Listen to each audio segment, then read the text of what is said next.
What is going on, everybody? My name is Pete, and you guys are watching Paid to Drive and Pay to Drive vlogs coming at you once again with another brand new video. Hope you're all doing fantastic out there. So, ladies and gentlemen, if you drive for apps like Grubhub, DoorDash, Uber Eats, or any of the others, you're in the right place to stay up to date with what's going on in the gig economy. So get started right now for free. Hit that red subscribe button down below and turn on all notifications so you're always notified whenever I post something new. And if you wouldn't mind it, don't forget to hit that like button down below. Just lets YouTube know I'm doing a good job. And leave a comment saying liked, L-I-K-E-D, just so I know you did it. And let's jump on into it. So, just a smidge of a disclaimer here on this. This situation has already passed, but I'm not going to talk about necessarily what the results of this were, more so what I think of this as a whole, and even in regards to other apps and whatnot. So this was about the Instacart strike that was on October 16th, on the Saturday. So it says some Instacart shoppers are striking on Saturday. By the way, this was from Leapfrog Tim with the article, and then we'll talk about it. On Saturday to protest the company's pay structure and failure to communicate directly with workers. The Gig Workers Collective, GWC, which represents some of the company's shoppers, want Instacart to address 5 of its policies. The group is calling for Instacart to pay shoppers by order instead of by batch, reintroduce its item commissions, and fix fraud issues with its rating system, provide occupational death benefits, and raise the default tip for shoppers on the platform from 5% to 10%. The group said the company ignored its demands, which led to the decision to walk off the job on Saturday. Instacart has refused to finally address these fixes that workers have been begging the company for in discussions both private and public. The GWC wrote in a blog post. An Instacart spokesperson wrote in an email to The Verge on Saturday that the company takes worker feedback very seriously, adding that historically, the actions by this group have not resulted in any disruption or impact to our service. The claims by the Gig Workers Collection do not reflect the current shopper experience, the Instacart statement said, adding that the company has a variety of channels for engaging with its shoppers to gather feedback. The reality is that over the last year, shopper sentiment and engagement remain the highest they've been in company history. As noted by the Instacart statement, Saturday was not the first time the GWC has pushed for a work action among Instacart shoppers.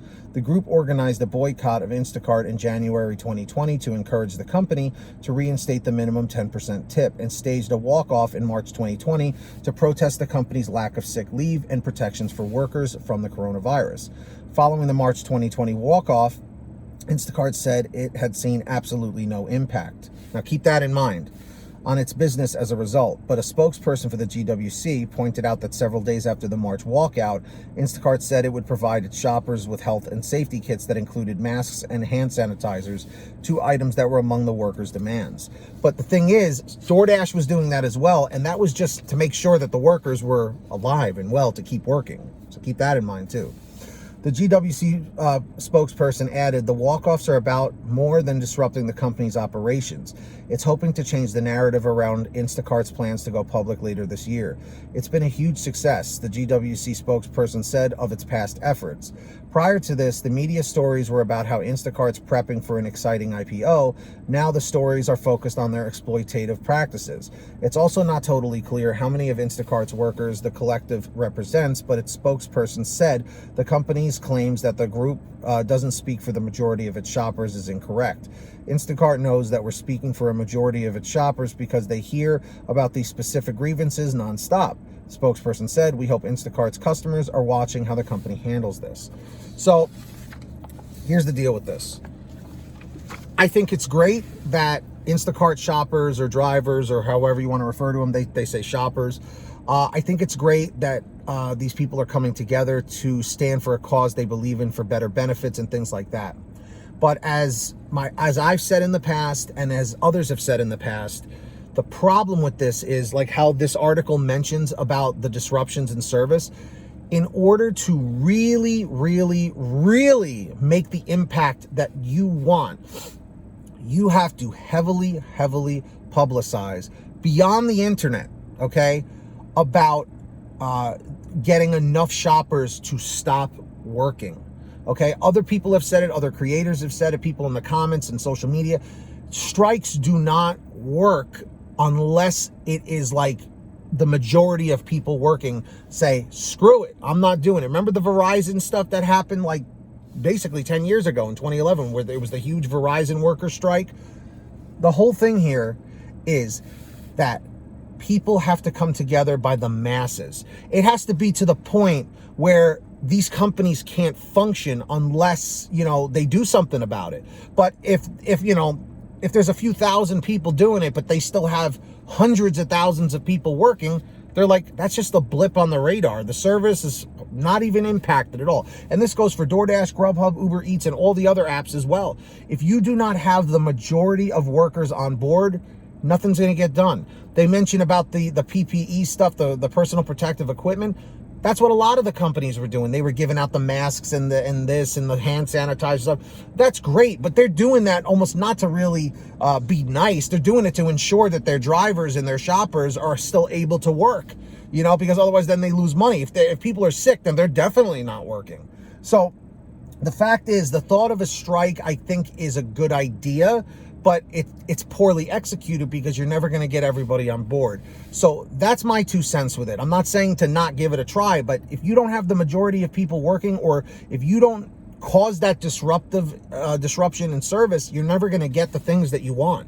It's just the way it is, I mean, look at any past strike in history. The majority of people had to come together in order for it to really, really get the impact that they were hoping for. Again, just my opinion. I'm not saying I'm 100% right. I'm not saying I'm 100% wrong. It's just my thoughts. So what are yours? Put them in the chat, put them in the comments. I'd love to hear from you. So if you guys have anything you ever want to send me, a comment, a question, a topic, anything, send it to paidtodrivestories@gmail.com. That information's down below in the description. And of course, if you want to get a quicker response from me, you can always reach out and message me through Patreon at patreon.com/paidtodrive. The link's in the description or in the pinned top comment. And anyone who signs up as a patron, I will give you guys shout outs in all my new videos, which I'm about to do right now. So when you hear your name called, say, hey, Pete, I heard my name. All right. So we've got the very generous Samantha Mikles, Brian Pomeroy, Brian Medina, Heidi Barnes, Ivan Jerome Gilroy, Joe Valerio, Angela Counts McCarty, Kurt Paul, Lee Peacock, Tulsa Todd, William Boudreau, Laura Love, Agus, Tom Perry, Alan G. Van Horn, Lawrence Brown, Drew Hanor, Fernando Carranza, Frank Haviland, Fresh One, Jason Casta, Justin Case, Lulu Laura, Natalie Mosley, Sarah Keston, Scott Freisner, Sherry Cassidy, Stephen Neely, Joyce Hine, Brian Richardson, Kenny Bess, Ginny Thomas, Candace Mitchell, John Bonacci, Matt Epperson, Nick G, Stacy Miller, Terrence Pacheco, and Valerie Brown. So huge shout outs to every single one of you out there. I can't thank you enough. If you guys want to sign up, links in the description of the pinned top comment. Who's going to be the next patron? I don't know. Maybe it'll be you. Let's find out. And with that being said, everybody, I hope every single one of you is saving lots of money out there with the free gas app called Get Upside. You'll find that link in the description down below this video. Just scroll down, click on the link that says Get the Free Gas app, and then it'll tell you how to download it to whatever kind of phone or device you use. And with that being said, then you go to your gas station, you pump your gas, you print out your receipt, take a picture of your receipt with the Get Upside gas app, and within 48 hours or so, you'll get anywhere from 15 cents to 45 cents a gallon back, which is pretty fantastic. And if a friend or family member signs up using your code, you'll get paid every time they pump gas. It's called Get Upside. Links in the description. Make sure to download it today, everybody. And of course, for all your t-shirts, hoodies, and goodies, you guys should know where to go.